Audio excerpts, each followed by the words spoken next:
tanggal.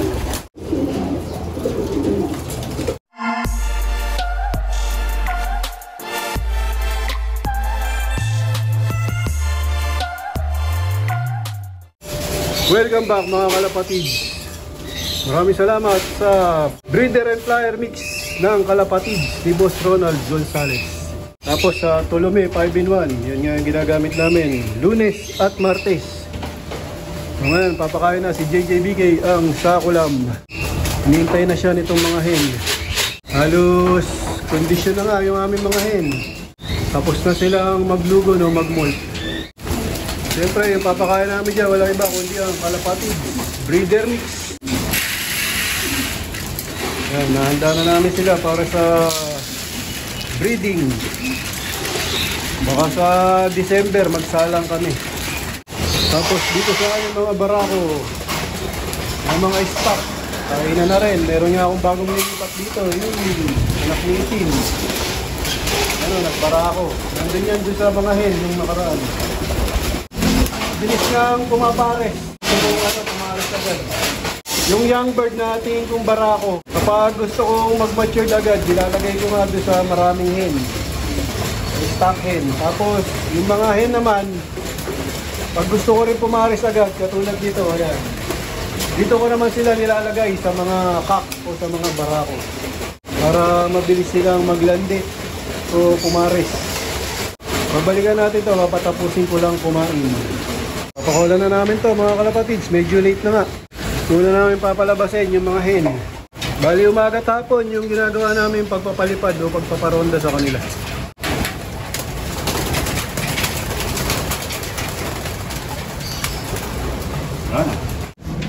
Yun, para na yung aming mga hen. Kanino to? May isa oh. Ha? May sumabay na isa.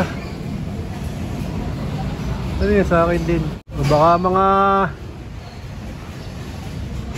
2 weeks mula ngayon mag-uumpisa na kaming mag-training o mag-toss mga kalapatid. Tingin ko nga pwede na ano to, itos o ihagis. Ayan, baka makasabay namin sa pagtutos ang Team Kangkong tsaka yung kay Master Pogi. Uy, may ano, may kasabay. Ito, ang dami oh. Ayan oh. Ayun, kanino kaya yun? Dami din oh. Dito ka ba dyan? Ayun oh. Ayun oh, papuntang baryo. Alam, mukhang ano, malayo na pinanggalingan ito. May training ngayon eh. Ah, may training. Oh, yan, PCI. Ah. Oh, kalat-kalat yun sa akin, buo yun. Wala, inabot yun sa akin oh. May mababa na siya oh. Pilit hinabol oh. Medyo malalaki na nga yung mga inakay namin dito. Bali, isang clutch lang naman yung gagawin ko dito. Siguro mga 1 week pa. Tatanggalin ko na yung hen dito, yung cock na lang yung ititira ko. Para yung cock na lang ang magsusubo. Kasi ikukondisyon pa namin itong mga ibon dito para sa susunod na breeding. Papares namin sila sa ibang cock. Dito, ganun din.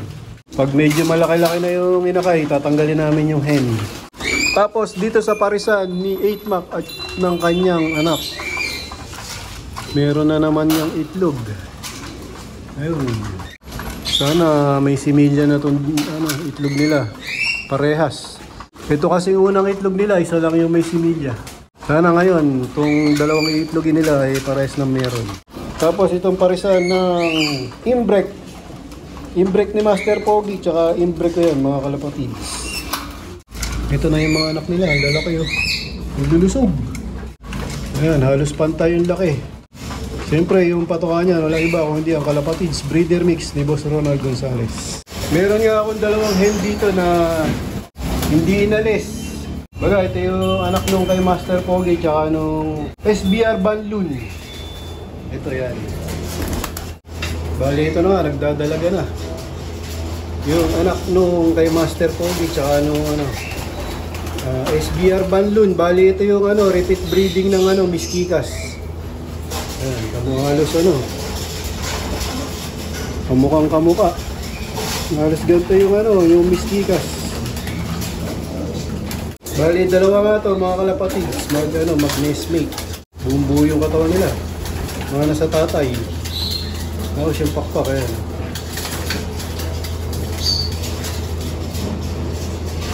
Bali ngayon pa lang ako makakapagtabi ng mga lahing ng Miskikas. Kadalasan kasi nakukursunadahan yung mga nila, yung mga lahi o yung mga kapatid dito.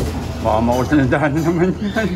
Kasi nga, pagka nakita dito sa loob, talagang napapansin ka agad ng mga bumibisita dito. Dahil yung unang nakukuha o nabibili. Ayan.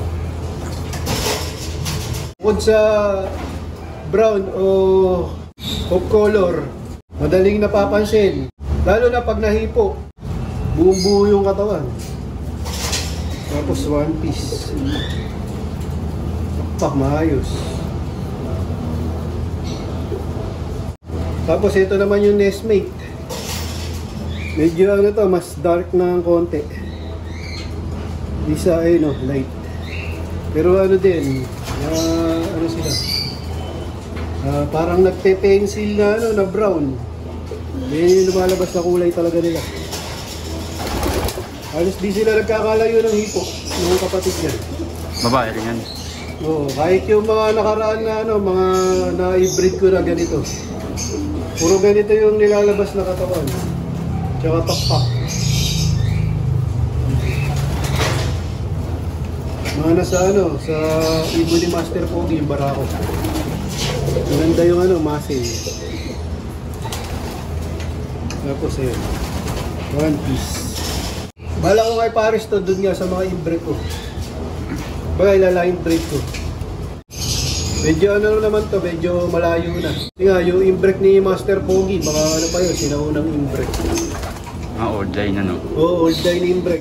Yung sa akin, nalahian na ng bago. Ng mga lepetit. Pero galing di sa old line yun. Pero mas mas luma yung kumbaga mas old yung kay Master Pogi kasi mga Surigao line pa yun nung araw. Ito, bali inbreak, nakrosan na ng SBR. Tapos ipapares ko ulit sa inbreak.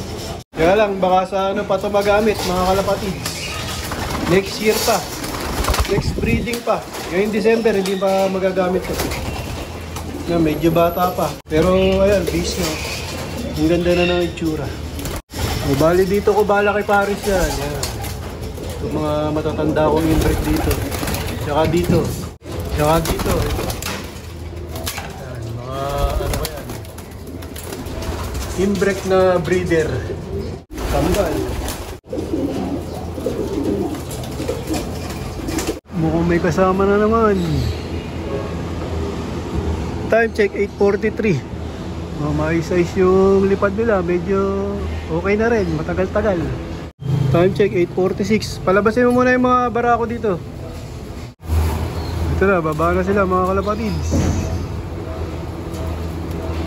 Ito hindi sa akin na yun. Kaya pala, may kasama pa rin, Yung papapasukin ni JJBK ang sakulam. Wala ka pang tsinelas, tulak mo. Sanay na yan.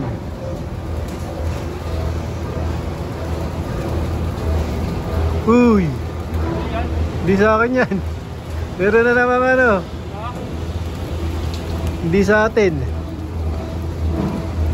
Minsan nakakagulo pa yun yung mga kasabay na yun Sige, tulak. Wag. Magugulat yan.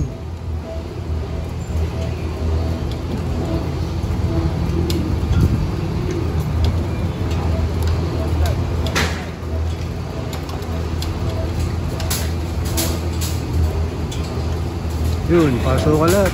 Ayan na sila. Bali, papatokoy na rin sila mga kalapatids. Kalapatids, flyer mix. Magkagaling sa ronda. Pero pag umaga mga kalapatids, konti lang yung binibigay namin para mamayang hapon. Mapapasok pa namin sila ng mabilis. Para ako naman. Time check, 8:58. Ayan, nabutan na ng ambon yung mga barako. Dilim na naman. Ito mga barako namin, ito mga kak. Madali lang rumonda to. Di katulad nung hen. So dito ko na muna tatapusin ang video ko para sa araw na to. Please like, share, comment, subscribe. Keep safe. God bless. Ingat mga kalapatids.